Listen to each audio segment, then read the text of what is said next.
বল পায় কি হয়েছে মহারাজ দেখি দেখি কি হয়েছে মহারাজ গোলাপ পাতা ফুটেছে রক্ত বেরিয়েছে বের কথা এখানে কি করে এলো তো বাগান পরিষ্কার করে আমার বাগানে কোনো গোলাপ পাতা থাকবে না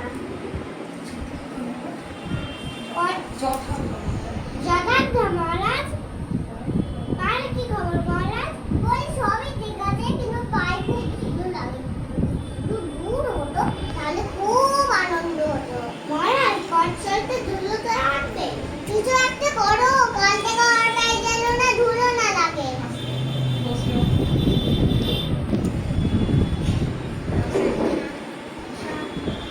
কিছু উপায় পান করুন কাল থেকে মহারাজের পায়ে যেন ধুলো না লাগে এই তো কি সম্ভব ধুলো তো সবার পায়ে লাগে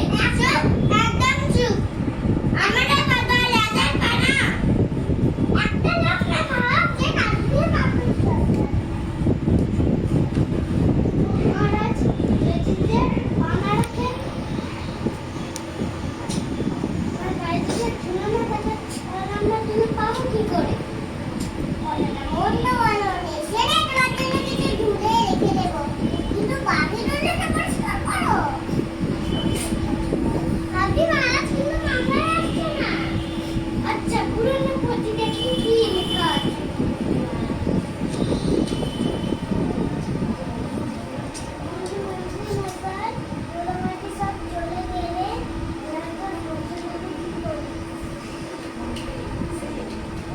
আমাকে জিজ্ঞেস করছো কেন আমি কি কৃষিমন্ত্রী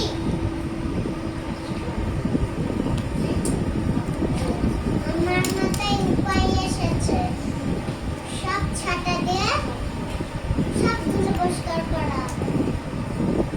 দেখো আমার ধুলো বালিটা চাই আর কিছু জানি না।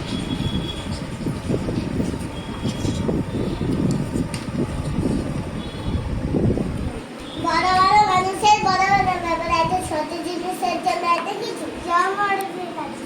যদি তোমার মাথায় বুদ্ধি থাকে তো বলো এই ধরনীকে এই মাদুরে কে সারা সামনে আমার তাহলে কেমন বাস যদি পানি রাখেন তাহলে কেমন হয় কি সব বলছো যদি আপনি ঘরে বন্ধ থাকেন থামো থামো সরো ভাই দাদা তো চামড়া দিয়ে দেখে দিই